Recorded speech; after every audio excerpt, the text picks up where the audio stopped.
ننګرهار کې د امام ابو یوسف علي دارالعلوم د طالب العلمانو دستار فضیلت مراسم د دغه دینی مدرسې مدیر شیخ القرآن مولوي میر عباس ګوهري وایي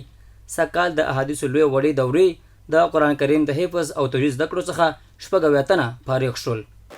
80 تنه په مجموع کې فارغېږي. په دې کې 14 تنه د لوی او وړې دورې دي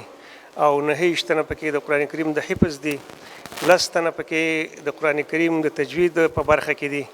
او 30 تنه هغه د قرآن کریم د ناظرې په برخه کې چې مجموعاً 80 تنه برابرېږي. د دسارې فضیلت په دغه مراسمو کې دیني عالم مولوي محمد زبیر مخلص دیني او وسلې زده کړې د ژوند مهمه اړتیا یاده کړه او له فارغو زده کوونکو یې د لا زیاتو زده کړو د ترسره کولو غوښتنه وکړه. علم چې د رڼا ده او انسانان چې د دنیا کې ژوند کوي که د آخرت په طرف باندې سفر کوي دوی سره باید نوري.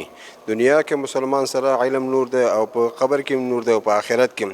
او دا د انسانانو لپاره د نجات یوازینی اساسي وسیله ده. د امام ابو یوسف علي دارالعلوم فارغ طالب العلمان په ترسره کړو زده کړو د خوښۍ ترڅنګ وایي هڅه کوي په دیني او عصري علومو کې تر ماسټرۍ کچې زده کړې وکړي.